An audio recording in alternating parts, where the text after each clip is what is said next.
नमस्कार, मैं सुभाष शर्मा एक बार फिर आपके बीच अपने जान से प्यारे उत्तराखंड राज्य के साथ होने जा रहे खिलवाड़ का खुलासा करने, आपको चेतावनी देने, आपको सावधान रहने के लिए आज ये वीडियो लेकर के प्रस्तुत हुआ हूं। आज हम बात करेंगे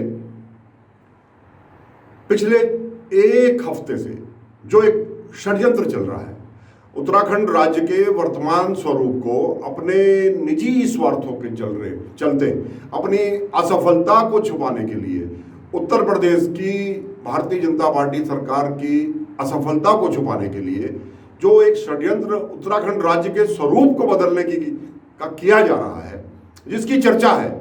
ईश्वर करे ऐसा ना हो, मगर ऐसा कहीं से लगता नहीं कि ऐसा नहीं होने वाला। ये इसकी तैयारियां चल रही हैं।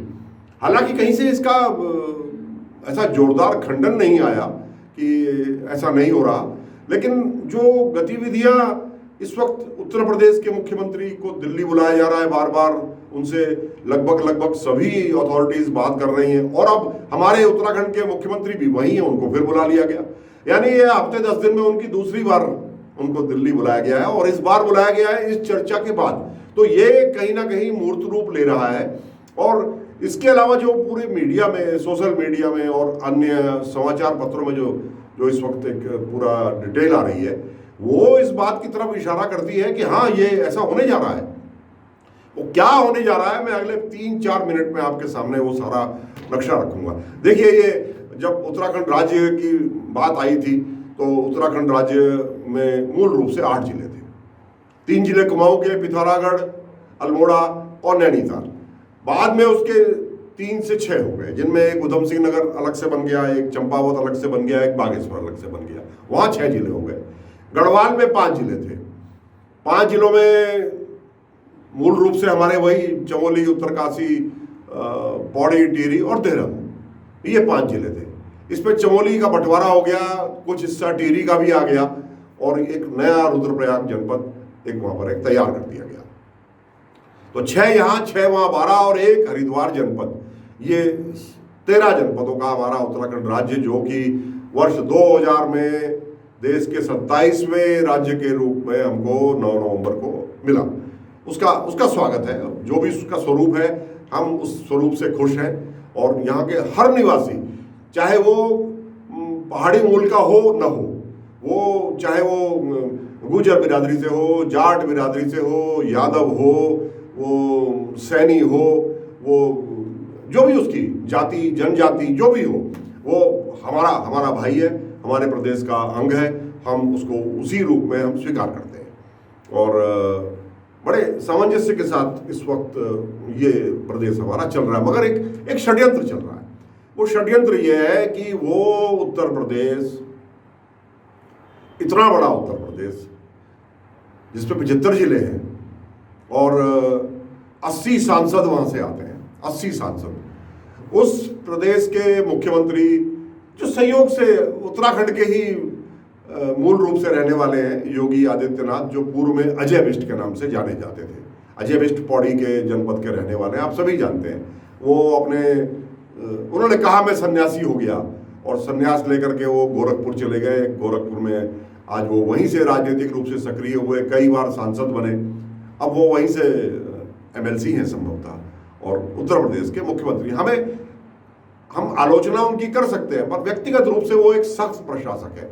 वो एक अलग बात है कि भारतीय जनता पार्टी के अनुशासनहीन कार्यकर्ताओं की वजह से आज उनको भी बार बार नीचा देखना पड़ता है, क्योंकि कोई बलात्कार में सम्मिलित हो जाता है, कोई अपराध में, कोई मर्डर में, कोई जमीन कब्जाने में, कोई खनन के कारोबार में। ये सब भारतीय जनता पार्टी के लोग लगे हुए हैं। और आज ये फैशन चल गया है कि भारतीय जनता पार्टी में जाओ और जो मर्जी अपराध करो। तो उसकी वजह से वहाँ दिक्कत आती है। और सब मिलाकर के जो एक नक्शा बना है वो ये है कि उत्तर प्रदेश की भारतीय जनता पार्टी सरकार फेलियर है, असफल हो गई।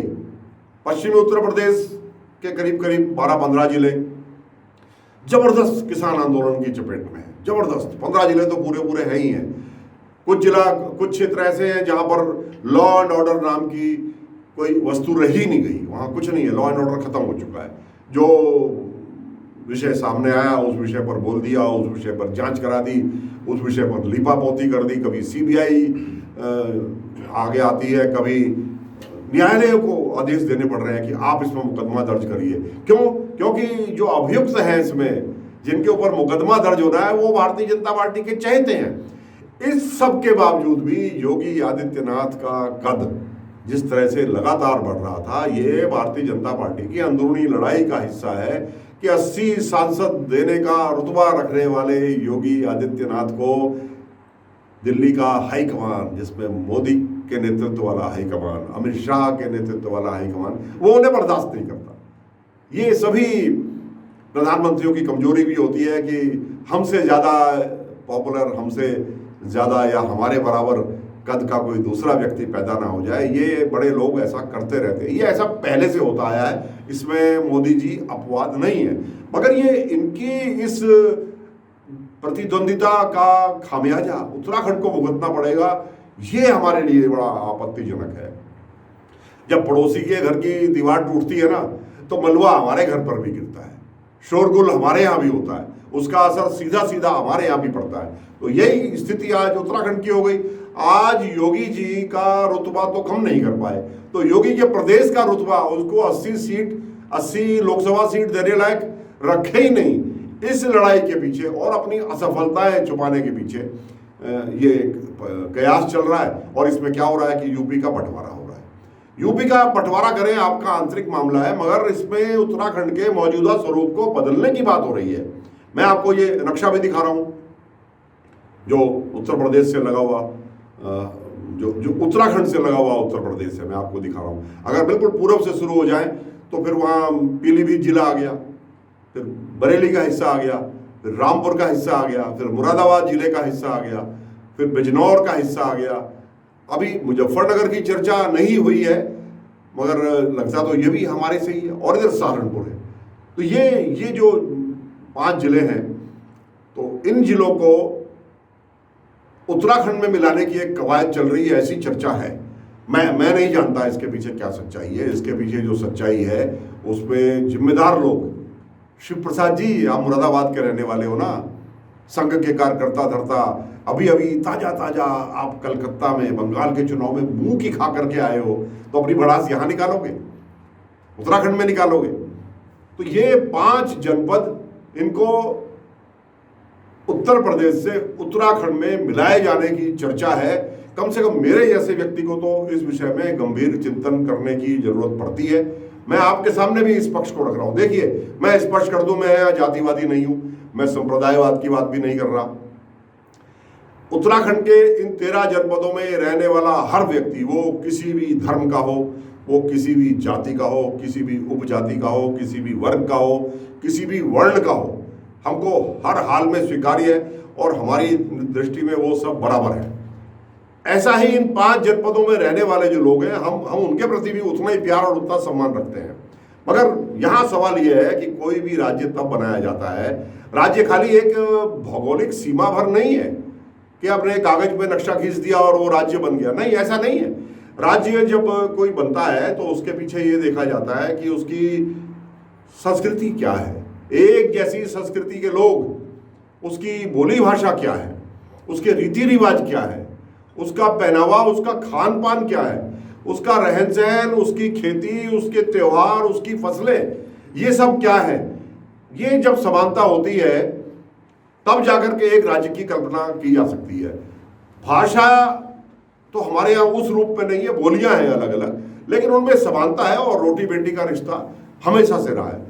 इतना भी फर्क है कि मुरादाबाद का कोई शिक्षक अगर कहीं पहले यूपी के ज़माने में, अभी भी है, मुरादाबाद के हैं, बुलंदशहर के हैं, रामपुर के हैं, बिजनौर के हैं, अब वो अगर यहाँ आकर के हमारे बच्चों को अल्फ़ाबेट्स, वर्ण वाला सिखाते हैं तो उसके उच्चारण तक में फ़र्क है। हमारा जो उत्तराखंड मूल का शिक्षक होगा वो बोलेगा का से कबूतर, आ से अनार, लेकिन जो इन क्षेत्रों का रहने वाला है वो ए बोलेगा, कै बोलेगा, कै से कबूतर। ये मैं इसमें किसी का उपहास नहीं कर रहा, लेकिन ये बुनियादी फर्क है। तो ये फर्क हमारी दोनों संस्कृतियों को थोड़ा सा भिन्न रखता है। तो भाई फिर वहाँ जो अपराध की श्रेणी है ये फर्क तो है। इस फर्क पर हमको सबसे ज्यादा ऐतराज है। जो इन 5 जिलों में, जो उत्तर प्रदेश के ये 5 जिले जो अपनी जान छुड़ाने के लिए, योगी जी को कमजोर करने के लिए दिल्ली का नेतृत्व जो ये कवायद कर रहा है, जिसकी चर्चा चल रही है, मैं चाहता हूं कि ये कवायद रुक जाए और इस कवायद का खंडन हो जाए।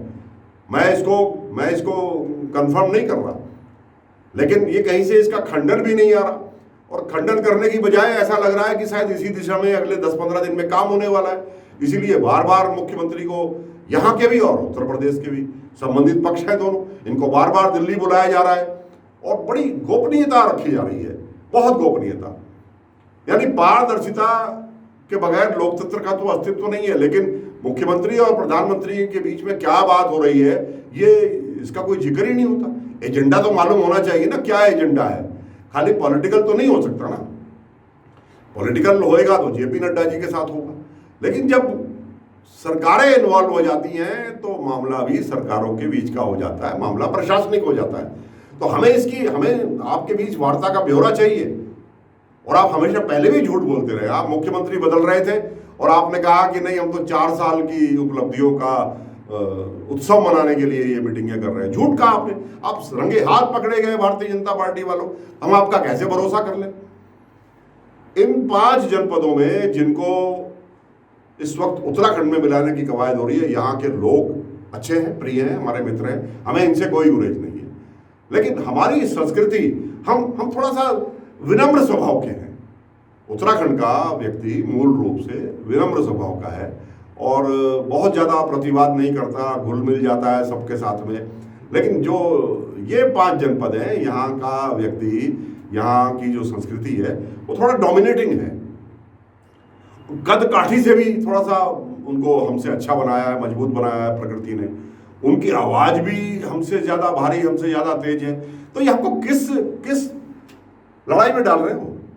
अब क्या हम जीवन भर सुपीरियरिटी, शारीरिक, मानसिक, भाषा की सुपीरियरिटी, मतलब अब वो जोर से बोलेंगे, हमारा आदमी बेचारा जीवन भर विनम्र होकर के उसने काम किया, अपना अस्तित्व बनाया और विनम्रता से ही अपना स्थान बनाया।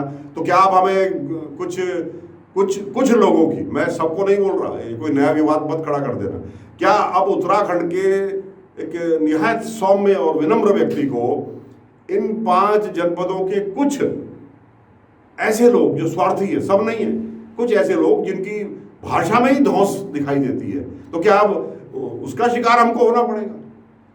मैं यहाँ उत्तराखंड के लोगों से आह्वान करना चाहता हूँ कि बिल्कुल इस बारे में सतर्क रहिए और इसको राज्यों का आपसी मामला मत समझिए। ये हमारी अस्मिता से जुड़ा हुआ सवाल है। जितना गंभीर आप उत्तराखंड राज्य के मुद्दे पर थे ना, उतना ही उत्तराखंड राज्य के स्वरूप को बदलने का अगर कोई भी प्रयास हो रहा है तो उसका भी विरोध करिए।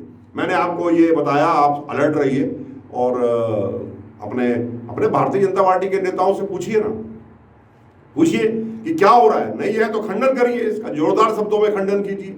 उनसे पूछिए कि भाई अगर उत्तराखंड की जनता के साथ आपने 20 साल के बाद यही करना था तो हमको फिर, हम उत्तर प्रदेश में ही अच्छे, हम वहीं ठीक है, हमारे साथ ऐसा अन्याय मत करिए। हम देखिए, ये एक तरफ वो रहीमदास जी बहुत पहले लिख गए कि कह रहीम कैसे निभे केरी बेरी को संग, वो डोलत रस आपने उनके फाटत अंग।